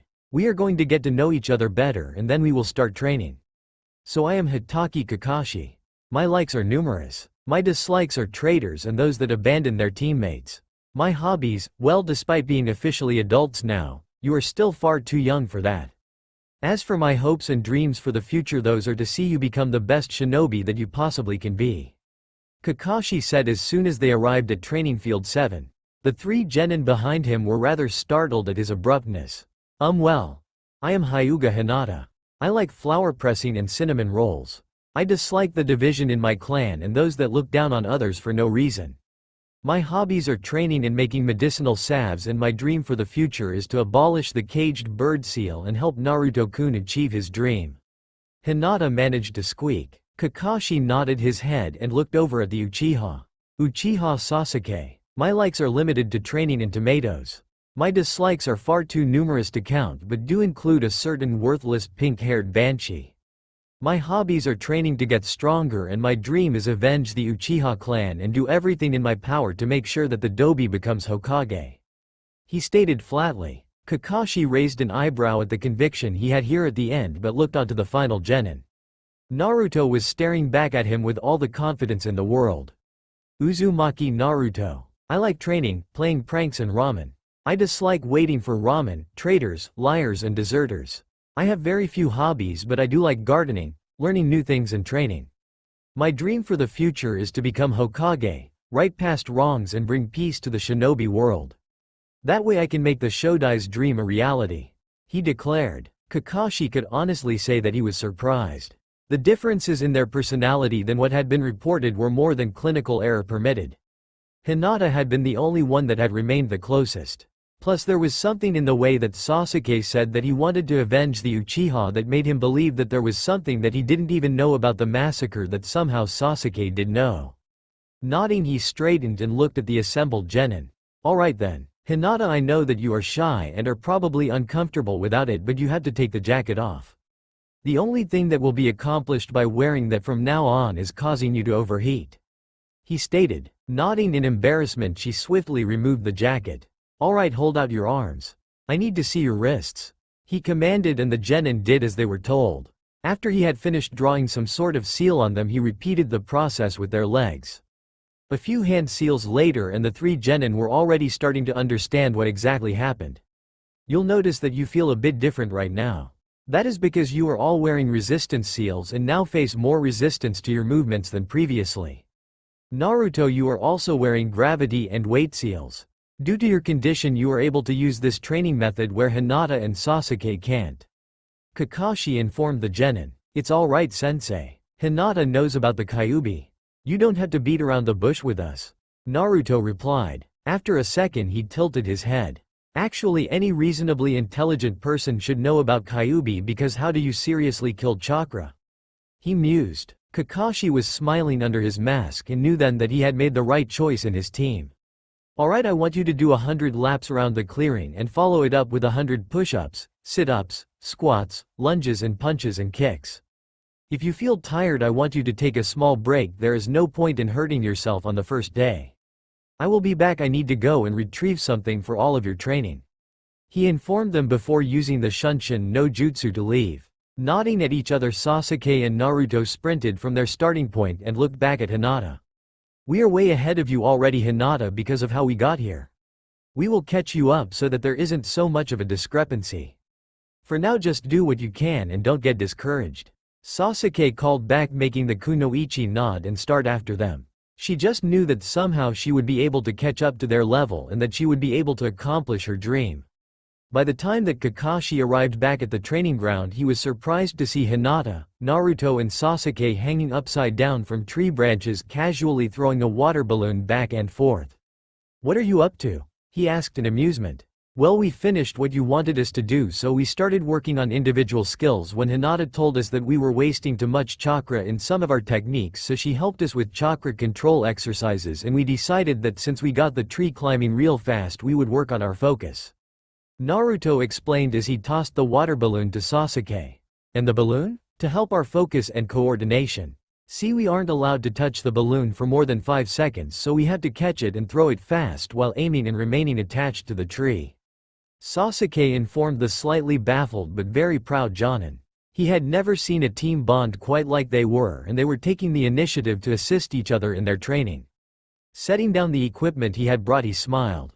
I take it that the clan taught you the tree climbing? Hi, have you learned the water walking yet then? No. Father said that I didn't have the necessary level of mastery over the tree climbing and he wasn't going to teach me, Hinata whispered. Alright then, how about you three come down and we will continue with your training, he suggested as the three nodded and jumped down in front of him. The next 2.5 hours were spent on various chakra control exercises that, while they caught on to quickly, Sasuke and Naruto were in desperate need of. The next thing that we are going to do is find a weapon that you are comfortable using that is outside of what you already have. I know that the Hyuga clan frowns on any technique outside of the gentle fist, but they can kiss my ass if they don't like it. I am your Jonin now, Kakashi declared as the three somewhat tired genin looked up at him. Pulling out a scroll, he unsealed a massive variety of weapons. Sasuke looked over at Naruto, who nodded. Kakashi-sensei, is there any reason that Madara was the only person who ever used a gunbai and scythe? Naruto asked. I believe that it was deemed an impractical weapon and many people refused to use it due to its connection to Madara. Why? I've always wondered what it might be like to fight with one. That's why, Naruto replied. Kakashi stared at the genin for a while, attempting to ascertain the reason behind the question, and after a while he nodded. Well, if you want to try and use one, that is up to you, but I don't think that I would be much help in learning how. You would probably want to ask around for a weapons master. Kakashi chirped. Thanks, sensei. What kind of weapon would go well with my kunai, shuriken, glaive and sword? Naruto asked sheepishly. Kakashi's sweat dropped at the genin. He knows how to use all of those already. Well, have you thought of using chakra knives? You seem to have a decent arsenal of mid to long range weapons but no close combat weapons. Kakashi explained. Naruto nodded in enthusiasm. He had intended on learning how to use them, but he never had time. Kakashi-sensei, to tell you the truth, I am only comfortable with my sword, kunai, shuriken and a bow and arrow. Although the latter could use some work. Sasuke stated to the impressed Jonin. That's fine, we can work on your archery skills. Kakashi replied. Time and time again they were proving to be the right team for him. Kakashi-sensei, I have no idea. I never even thought of using a weapon before. Hinata spoke up somewhat timidly. So far Kakashi's advice had been right on the money. After the first 5 laps she knew that had she been wearing her coat she would have fainted. Well, Hinata, has there been anything that has interested you before? It's all right if there isn't, but it would be good to know if you had an interest before the clan stepped in. No. Kakashi tilted his head at the heiress and began to make a mental list. Tell me, Hinata, if you had a choice between fighting the enemy on the front lines or healing an injured comrade on the front lines, which would you choose? Healing. In that case I am going to look into getting you some Iryojutsu training, and you should look into something that will improve your range. Senbon, bow and arrow, and maybe a kodachi or a chakra blade. Kakashi mused. The kunoichi's eyes widened at the suggestion. Naruto and Sasuke had noted earlier that her Juken was impressive but lacked the range necessary for most shinobi. Kakashi-sensei, wouldn't it be possible to use the Senbon to make the Juken more of a ranged attack? Naruto mused, genuinely curious. Interesting question, Naruto. I couldn't say for sure, but if done properly then yes, it could. He admitted. Hinata got a big smile and nodded in consent as they began to work on their various weapons. As the door opened to the compound, Hinata flinched and slowly walked into the Hyuga house. Kakashi had been brutal when they had moved to taijutsu training. He said that he knew the team had a lot of potential and that he intended to bring it all out. Pulling her shoes off, she quickly headed upstairs and took a quick bath before heading back down for dinner. Like always, the meals in the clan were quiet affairs with the occasional question. Though many of the times they were not directed at her. She seemed to be a fly on the wall, and that was fine with her. Hinata, tell me how things went today. Did they finally announce the class standings? Who is your sensei? Hiyashi queried, breaking the silence. Startled at being addressed, Hinata almost dropped her chopsticks. It went well, Toussaint.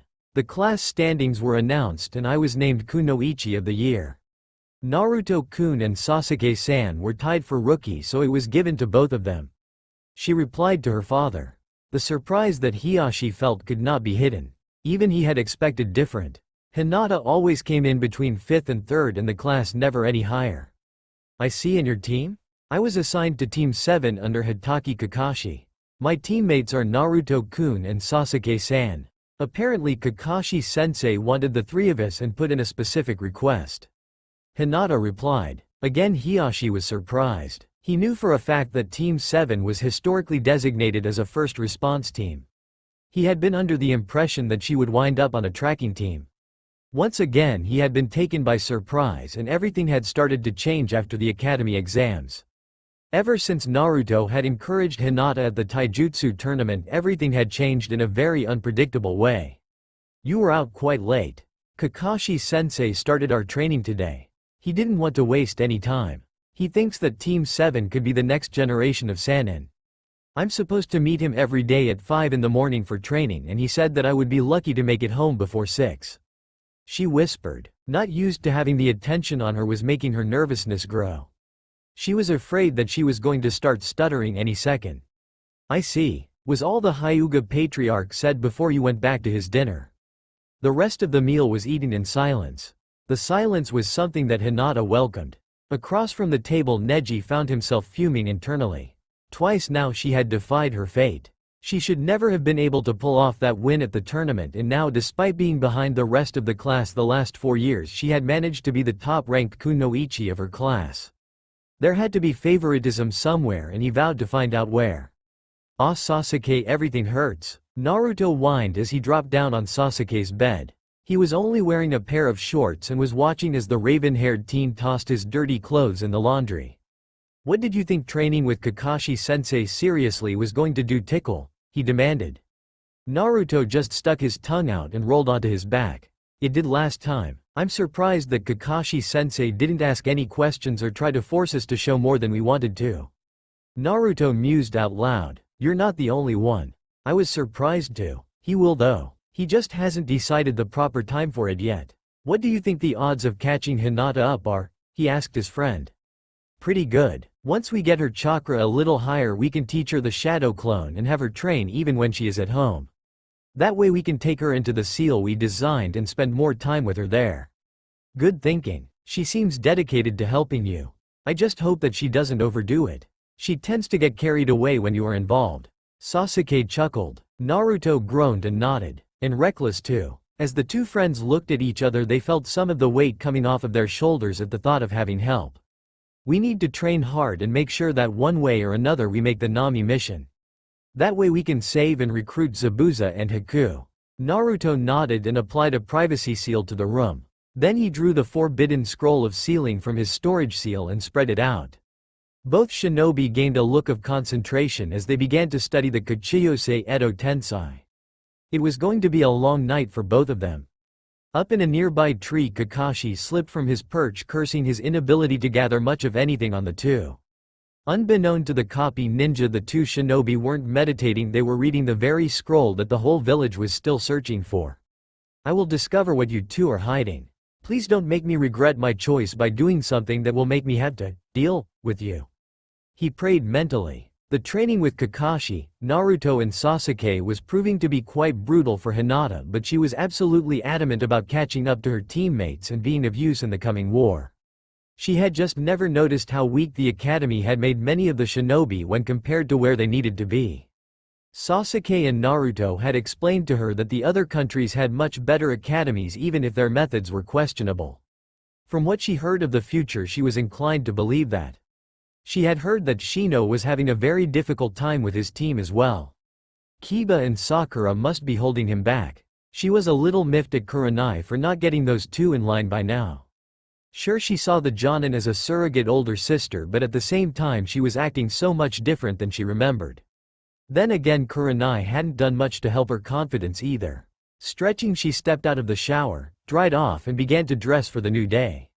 Breakfast was a quiet affair like normal, although she noticed that Neji kept staring at her as if there was something that he wanted to ask like usual. She never understood why he hated her so much, but she was bound and determined to mend the rift that had grown between them. Placing her dishes in the sink, she grabbed the bag she always brought to training and darted out the door. Kakashi-sensei said that they were going to be doing some rather harsh training today, and she wanted to at least be warmed up before he decided to half-kill them. Reaching the training field in record time, she noticed Sasuke and Naruto do a quick spar and critiquing each other's form. She had found that their daily habits seemed odd at first, but then had come to the realization that they were making each other stronger. The two combatants ended their spar when Hinata stepped into the clearing. Naruto ran his eyes over her and then nodded. Stretching, they headed over to the heiress and smiled warmly at their teammate. Well, all those chakra building exercises are coming in handy. You are ready to learn the shadow clone. That means that we can get more done faster. Now the thing you need to know about this method, Hinata, is that if you overdo it, you will die. So please try not to advance it past the limits that we give you, okay? Sasuke asked. Hinata couldn't help but beam at the praise. Bear in mind though that Sasuke and I can use it far more freely than everyone because we have had practice, far more chakra, and we've learned how to deal with the mental backlash that comes with it. Naruto stated. I can use it more than Sasuke can because of the fox. Now the shadow clone is an advanced clone that allows you to make a solid copy of yourself that has its own chakra network. As a result, the clone can cast jutsu and use your techniques, although I am not certain how well your Byakugan will work with a shadow clone. It also takes a lot of chakra. Most Jonin avoid using it because of how draining it can be. However, you can easily send your clone into enemy territory and scout for information and then simply have it dispel when it finds what it is looking for. The information that it gains will be sent back to you, along with remaining chakra. However, it also sends back the exhaustion as well. The payoff is worth it. The exhaustion and mental backlash of the memory transfer is what makes it dangerous as a training tool. However, proper training and meditation help to minimize the backlash. Never make more clones than you can handle either. Always dispel the clones after approximately 4 hours of training or 2 hours of reading, that way you will get used to the effects faster. During training, if your clone finds a way to improve the technique or makes headway with the technique, dispel that clone in order to transfer the knowledge of what was discovered. That way the rest of your clones will be able to take it even further. Physical training cannot be done with the shadow clones either. Muscle memory yes, but strength, endurance, speed and resistance training no. Jutsu and elemental manipulation as well as Fuinjutsu and Iryo Jutsu can. Sasuke continued. Hinata nodded in understanding. Just from what they had told her, it was clearly a very useful but dangerous training method if used improperly. I'm ready, she said, conviction filling her voice. Since starting to work with Naruto and Sasuke, she had managed to get more confident than she had ever been and had lost her stutter. Something that she was very grateful for. She was bound and determined to stand by Naruto's side during the coming darkness, and nothing would stop her. Now then, here is the only hand seal for the shadow clone. Naruto stated, bringing her attention back to the present.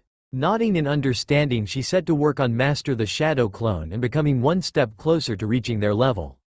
When Kakashi arrived at the training field a half-hour later, he was greeted by the sight of multiple copies of his students doing various exercises while a three-way fight was occurring in the center of the training field.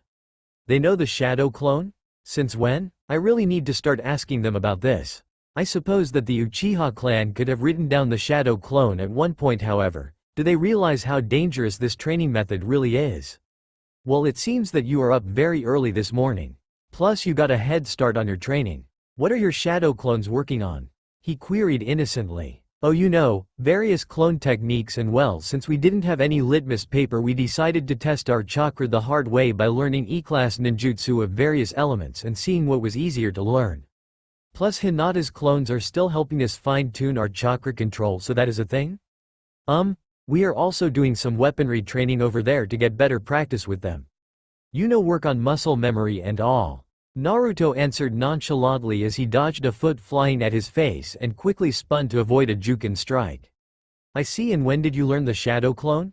A while ago from one of the scrolls in Sasuke's library. I learned it first because of Fuzzy, and then Sasuke learned it a few months later when his chakra reserves were up to par, and we just taught Hinata an hour ago. Naruto replied, catching Hinata's hand and throwing her into Sasuke. Kakashi was very impressed. So how often and long do you usually train before and after our sessions end? Together? About half an hour to an hour before and somewhere close to 2 or 3 after. Alone? I don't think we stop even in our sleep. Sasuke replied, standing and helping Hinata to her feet. Kakashi could say that he was honestly impressed by his team. They had taken the initiative to train even harder than he was pushing them, and they seemed happy about it. So sensei, could we learn our chakra types? We wanted to start learning some elemental ninjutsu and try to make some combination attacks with them, but since we aren't sure exactly what types we have, we are at a loss on where to start. Hinata is having some trouble with the jutsu, I think because the Hyuga clan stresses taijutsu so much. Her chakra isn't used to being used outside of that capacity. Naruto queried. Kakashi couldn't help but feel pride welling up in him, but at the same time he was starting to get even more suspicious of the two boys and their very determined way of pushing themselves to get stronger than most genin right out of the academy ought to be. I suppose it wouldn't do any harm. Elemental manipulation is something that most chunin haven't even started. So don't be disappointed if there are no results, Kakashi said. He had hoped that if he stayed on the cautious side but also opened up a little more than normal, they would eventually trust him enough to not give vague answers to his questions. Pulling 3 sheets of litmus paper out, he grinned to himself. Do you know how litmus paper works? You put chakra in it and the reaction is indicative of which elements you are more suited for? Hinata answered a little tentatively. Nodding, he handed the sheets to his students and laughed as Naruto squinted at the paper. You know, I never did figure out how that worked. Granted, the paper is made from chakra trees, right? The books I've read on chakra trees, however, say that it is impossible to harvest anything from the tree because even the smallest amount of chakra can cause a reaction, making it useless. So how do they get the paper? He questioned in genuine curiosity. Surprised, Kakashi shrugged. I have no idea, he said, and then cleared his throat. Alright then, if the paper burns well, you obviously know that it is fire. If it crinkles, then it is lightning. If it gets wet, then it is water, and if it tears, then you have wind. Got it? The 3 genin nodded in understanding. Alright then, who wants to go first? Kakashi asked and smiled to himself when Hinata volunteered. The heiress was very quickly overcoming her shyness and becoming more outgoing and assertive thanks to the team, and he was hopeful that she would be able to keep up the progress. He was surprised when the paper crinkled and then began to burn. 2 chakra types? Lightning and fire. I just might have more fun than I thought with this team.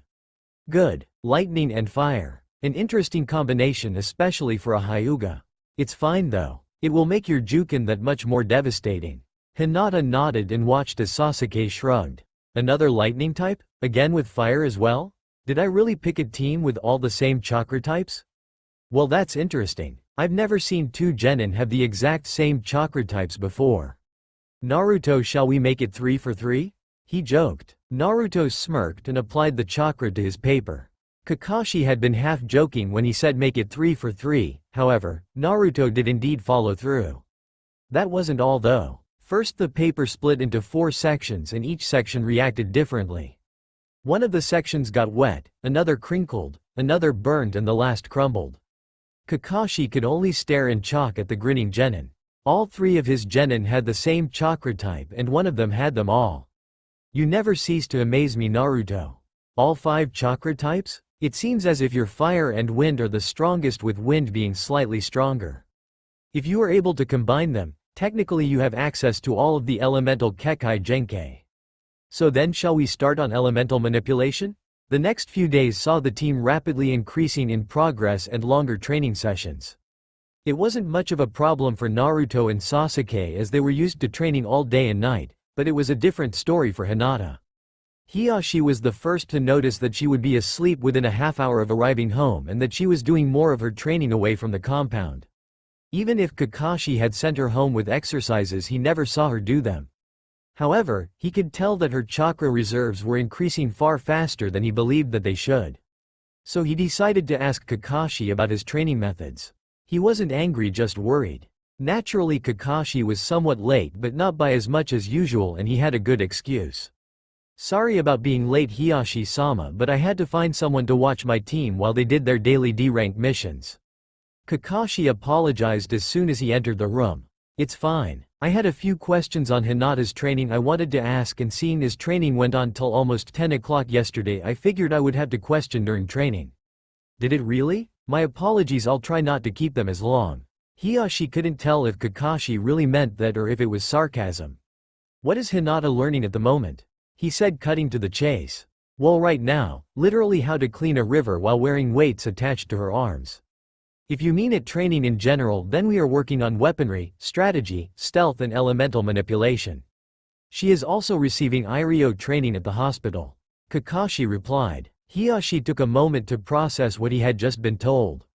Are they not a bit young to be doing elemental manipulation? Normally I would say that genin are. However, Hinata, Sasuke and Naruto are absorbing what I am teaching them, and by the time I get to training the next day they have taken it almost 4 lessons ahead. Furthermore, Hinata has a lightning and fire affinity that I just couldn't ignore. I figured that if they didn't have an affinity we could work on chakra strengthening exercises, and if they did elemental manipulation. They have truly taken to it. They have developed their own training methods as well. I'd say 1 or 2 more days and then they will have their elements mastered. Afterwards I intend to teach them a few jutsu of their respective elements and then take them on their first C-rank mission. Kakashi explained to the baffled clan head. Hiashi was not expecting any of that. He most certainly did not expect to hear that Hinata had 2 affinities. You are aware of the clan's position in jutsu and weaponry, right? You are aware that as her Jonin I can teach her whatever I want and then clan can't interfere unless it poses a direct threat to her safety, right? The way I see it, limiting her to only the Jukin is a waste of her talents. She is very skilled and her accuracy with a bow and arrow is starting to make most Enbu look like amateurs. Kakashi countered. Hiashi realized that war had been lost. The clan elders wouldn't be happy, but Kakashi was right. There was nothing they could do to stop him as long as his training did not pose a threat to Hinata's safety. Sighing, he turned to look out the window. I have nothing against Hinata. I truly care for her, however, the pressure to crown an heir and brand the other is getting quite tiresome. She had shown so little improvement I gave up on her. Merely keeping her position as firstborn and Hanabi's skill level as a buffer so I didn't have to choose. It is not wrong to protect one's children. The only thing that could be wrong is how you protect them. In Hinata's case it tore down her self-confidence. Instead of accepting things the way they were, training with her more and looking for the trouble areas would have sufficed. By keeping their skill levels roughly the same, the buffer would be more effective as there would be more reason to wait. Arguing that while they were at the same skill level currently, either one could pull ahead and become stronger than the other. Buying more time with less headaches. She doesn't blame you. She loves you. All she wants is your approval, and to reunite the clan as the family that it should be. Kakashi said, standing. If you'll excuse me, I really need to get back to my team. One last question before I go though. Is it true that the cage bird seal can be replaced without the elder's interference so long as a similar seal to protect the Byakugan is produced? Yes. The question had taken Hiashi by surprise, but he had answered nonetheless. Nodding, Kakashi shunshined out of the room, leaving the Hyuga to his thoughts. When Hinata returned home she was sore. After training had ended, Naruto and Sasuke had used some strange jutsu and somehow managed to do almost 6 months of training in only half an hour. They said that it was a space-time ninjutsu that they had developed to improve faster, and to be honest it was kind of neat. I'm home, she called out and found her father sitting in the dining room staring at a glass of tea. I'm home, father. Kakashi-sensei said to take tomorrow off so we are well rested for our first C rank. Already? He said that he would only accept one when you mastered your elements and learned a few jutsu from each. Hiashi nearly squeaked. We kind of trained through lunch. Naruto, Sasuke and I. She admitted in embarrassment. The look on Kakashi's face when they came back from lunch with their elemental training complete had been priceless. Of course each of them had a few shadow clones doing the training at the same time ever since they learned the exercises, so it went faster than he had expected. Hiashi shook his head in amusement. Perhaps Kakashi had taken a team he couldn't keep up with. Lifting his hand, he handed Hinata a scroll that he had been keeping on him since Kakashi's visit. These are your mother's scrolls. She was working on some techniques for the Jukin and her notes are in there. He whispered, startling the girl. She would want them finished, and I can't think of anyone more suited than you. Hinata smiled fondly and hugged her father for the first time in years. Kakashi, I know that you have been making excellent progress with your team, I really do, but I think that you may be pushing them too hard. You haven't had them long. I understand that, Sandaime-sama, however, I think that you are underestimating how much they are pushing themselves. I am the one struggling to keep up. Furthermore, I believe that Naruto is well aware of his heritage, he just isn't saying anything. All I am asking is permission to go to Uzu and try to recover anything that may be left by the Uzumaki clan for him. He deserves that much, don't you think? Kakashi countered. He had been arguing with the Hokage for a few hours now. Why was it so difficult to allow them to stop at Uzu on the way back from a mission?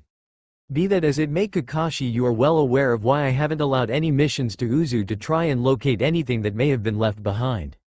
The third fire shadow countered. I know what you say, but I don't believe that is the real reason. Sandaime-sama, Naruto is an Uzumaki and the heir of not just the Uzumaki clan but also of the country itself. As a foreign diplomat, I can't stop him if he chooses to return to his homeland, and at the rate he is improving he may need access to his clan's techniques if we want to slow him down before he hits Anbu level in a few months. Furthermore, I believe that the two have yet to open up to me because we are in the village where people could be listening. Kakashi countered. He knew that he was pushing boundaries and crossing the line only to get back behind it again, but he had to get the Sandame to see that he had to get Naruto to Uzu. It was the least Kakashi could do for abandoning his sensei's son the way he did. He just hoped that the Sandame didn't make things worse for his failing relationship with Naruto. He had seen how quickly things had changed between the two, and he had a sinking suspicion it was because Naruto knew who his family was and that the Sandame had been lying to him the whole time. The look on the old leader's face told him he would be there for a while though. The morning was cool and the air crisp. It was an unusually cool day in Konoha, but it would warm up soon enough.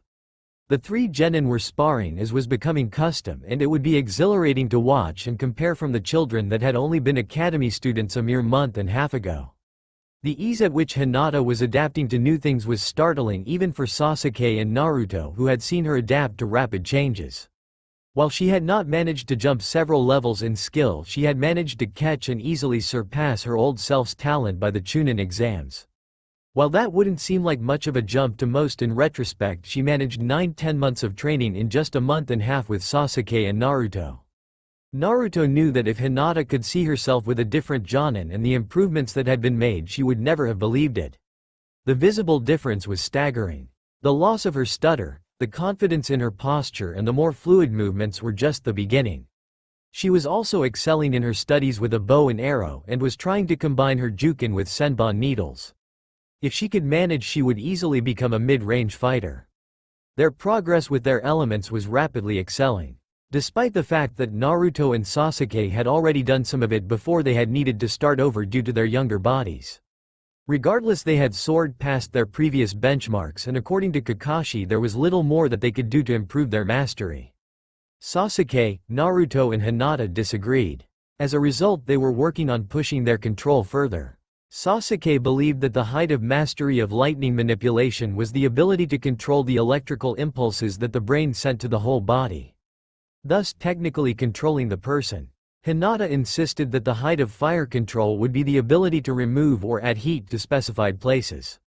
For example, remove all the heat in the human body and cause sudden hypothermia, or add heat to another person's body in order to stave off hypothermia. Naruto just wanted to fly. He was working on a way to use his wind chakra to mimic Onoki's ability to fly with his particle release. For him it was a matter of importance. If he could fly himself and his team around, they would be able to avoid ambushes and arrive at battlefields faster. It would also give aerial coverage to any large battles. That was something that only Iwa and the Akatsuki could boast at the moment. The three genin looked up as Kakashi stepped into the clearing. "Yo, how are my cute little genin this morning? How many times do I have to tell you I am not cute, nor am I little?" Naruto yelled in response, making everyone laugh. Sasuke had been unable to curb that habit with the blonde, and as a result it was always comical when it happened. Kakashi just laughed and waved his hand dismissively. "Well, no need to get antsy. I decided that we are going to do a mission today, and instead of the boring D ranks we are going to do a C rank. Then afterwards it will most likely turn into an A- rank. Doesn't that sound fun?" Kakashi chirped. The three genin blinked in shock. A C rank followed by an A- rank? Naruto squeaked out. Make no mistake, he wasn't scared, he was ecstatic to be doing higher level missions again. But he knew for a fact that the team wasn't quite ready to jump into A-rank missions. Calm yourselves. The A ranking is merely because of its location. Technically it is more of a C rank. However, because of its location it is classified as an A- rank. Kakashi explained. The three blinked and looked at each other before nodding in agreement. "So when do we leave?" Sasuke asked. He was eager to get back to doing what he knew best, missions. He also wanted to make sure that his skills hadn't suffered any. Although, he was anxious given the last mission he had been on. A small part of him was worried that he wouldn't be able to protect Hinata or his Hokage. The last thing that he wanted to do was hurt Naruto any more than he had already been hurt. "Stop thinking about that. You need to be focused on the mission. If you are focused on screwing up, then you will. He chastised himself. As soon as all of you reach the gate, Kakashi informed them and then headed off to gather his mission gear. 10? Naruto asked the other two. 10. They chorused their agreement. The three then vanished from the clearing, leaving hardly a trace that they had been there. When Hinata got home, she quickly began to inspect her gear to ensure that nothing was missing. One thing that Sasuke and Naruto had told her to do was always keep her gear packed and maintained so that little time would be wasted when they headed out. She kept that advice to heart and then darted down the hall to her father's study. "Father, may I come in?" she called through the door. Receiving permission, she entered the room and bowed to the stern man before her. "Kakashi-sensei just informed us that we are heading out on a mission and I am to meet them as soon as possible at the gate. I wanted to inform you before I headed out so you wouldn't worry." She informed him. "What kind of mission? As far as I remember, your team has done few D ranks." Hiyashi inquired, slightly surprised at the abruptness of Kakashi's decision. "A C rank immediately followed by an A- rank mission," she said softly, hoping that the other man wouldn't explode at the news. To be fair, the stoic Hyuga managed to not spit out his tea at the news. "A rank?" he sputtered, trying to clear his lungs of the tea that he had just swallowed. "Hi, Kakashi better know what he is doing," Hiyashi snarled. He had no desire to see his eldest die due to a careless Jonin. Hinata, on the other hand, was trying desperately not to laugh at her father. She had not expected him to try and drown himself in tea. "I'm sure that I will be fine," she managed with a straight face. Nodding tentatively, Hiyashi gave Hinata permission to leave and groaned. He would make mincemeat of the copy ninja if anything happened to Hinata. Sasuke and Naruto didn't take that long retrieving their gear as well. Seeing as Naruto had been spending the nights at Sasuke's to try and decipher the Edo Tensei, he had left all of his mission supplies there.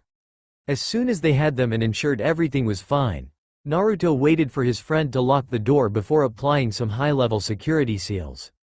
The last thing that they wanted was for some fangirl to break in and find the scroll of sealing unrolled on Sasuke's bed.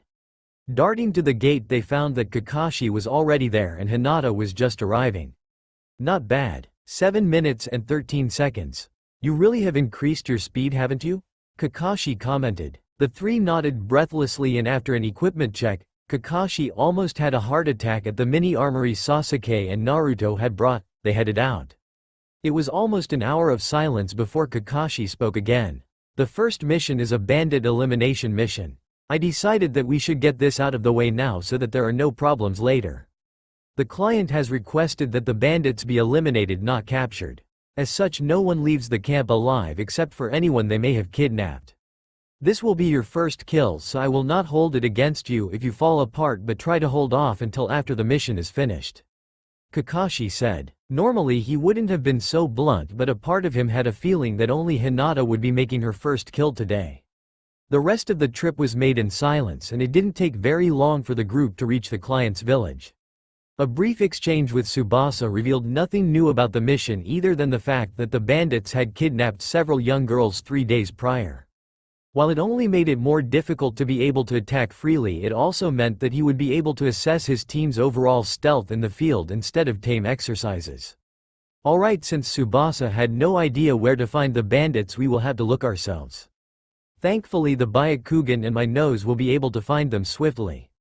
Hinata, if you would?" Kakashi said to the formerly shy heiress. Nodding and activating her dojutsu, she quickly scanned the surrounding areas. 7 miles north-northeast, she said after a few moments. Nodding, the team headed out once again. "We will try to take as many out as possible with stealth. The last thing we need is one of them using one of the girls as a shield or hostage. If our cover is blown, make sure to try and get as many as you can before they try it. Your shadow clones will be invaluable to this operation. We'll be able to eliminate a lot of them in less time. Just remember, regardless of whatever you see or hear, you must remain calm and keep a clear head," Kakashi informed them before they fell into silence once again to prevent the bandits from overhearing any conversation that they might have. As soon as the camp came into view, Kakashi and the genin immediately began to look for the kidnapped girls while taking note of the visible amount of bandits. Hinata used her Byakugans to look for scouts that may not visible and their exact locations. 30 bandits. 3 hostages in southern tent unharmed from what I can see. 10 scouts keeping perimeter, keeping just out of sight of the camp. The one under us is sleeping. Possible shinobi in northern tent. Hinata signed to the others. The other 3 nodded and then split up to try and take the guards out first. Kakashi was swift and efficient, dispatching 4 of the guards before they could react. His experience was what made it easy, and as he was hiding the last body in the shrubbery, he wondered how his genin were doing. After splitting up, Hinata took up watch at a distance and notched an arrow onto her bow. If there was any time to put her practice to the test, it would be now. As soon as she let the first arrow fly, she notched a second and released that one just as quickly as the first, using her Byakugans to help and pinpoint the enemy. Both arrows hit their marks, going straight through the back of their heads. Feeling a little bile rise up, she forced herself to calm down and beginning looking for any way to get to the hostages without being noticed. Sasuke also had no problems reading the guards on his end. After all, slitting the throat of a sleeping man was never hard. A kunai to the forehead was all it took to take out the other one. His mind kept going back to the possible shinobi that Hinata thought she saw. Granted, it could be a civilian with higher reserves, but had rarely happened outside of shinobi families. With their luck, it was a nuke nin, and they were going to have another mission escalation on his hands. Why us? He thought to himself. Naruto wasn't impressed with his guards either. They unfortunately turned around before he could kill them, but then instead of raising the alarm, they just stood there looking at the kid that appeared out of nowhere with the headband. Rolling his eyes, he swung his glaive, removing both of their heads at the same time. Please tell me that they are not all this stupid, he whined mentally. He then made his way towards the camp. Realizing that they were not going to be able to lure the bandits out of the camp, Kakashi raised his hand and signaled for Hinata to release a volley of arrows into the camp. Meanwhile, inside of the camp, the bandits were lounging and complaining about the poor hauls that they had been getting. Why are we still raiding this area? There is nothing good here. One of them complained to their friend. Because that is what the boss wants, and whatever he wants he gets. You know that. Remember what happened to the last guy that complained? Came the reply. So why can't we have fun with the girls? Orders. They are not to be touched. I don't know though, it seems almost as if the boss wants shinobi to come after us. You idiot, why would he want us to get caught? Maybe he is planning to sell them to Gato or something. The man's reply was cut short as an arrow lodged itself in his throat and the area was engulfed in thick smoke. That arrow was the first of many to fall as Hinata used the shadow clone on her arrow as soon as she had loosed it. Of the 30 that remained in the camp, only 12 survived the barrage. As soon as the arrows stopped, 3 figures obscured from the smoke burst into the clearing and swiftly brought death with them. The whole episode lasted no more than 2 minutes. As the smoke cleared from the area, another figure could be seen as having joined the original 3. That was too easy, Naruto remarked. While they didn't voice, the rest of the team was thinking along the same lines. Well, my apologies for my men not being shinobi. Perhaps this will make it less boring? A voice rang out from the direction of the northern tent. A figure stepped out into the clearing and snickered at the shinobi, only to sweat drop as all 4 of them yawned. Great, you are Hachi from Iwagakure.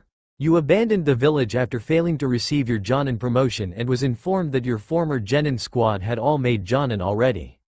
Not much of a bounty on you either. It's almost as if the village doesn't care what happens to you. Naruto said through his yawn. Hachi growled at the blonde. How dare you speak down to him? You little, wait a minute, you look an awful lot like that damned Yondaime of yours. Who the hell are you? He demanded. The resemblance was uncanny and he would never forget the face of the man that murdered his parents during the war. Naruto shrugged. Does it matter? You are going to die either way. He replied and then grinned at him. Tell me, why did you decide to just wait here and let your camp be discovered? None of your business. Hachi yelled, charging at the blonde only to receive a foot to the face as Sasuke knocked him away from the Rokudame. Glaring at the raven-haired boy, he raised his hands and started to weave hand seals. He was going to kill these Konoha trash one way or the other. He would kill the Yondaime look-alike and then they would have to let him back into the village. That's all for now. If you enjoy this video, then please like, share and do comments.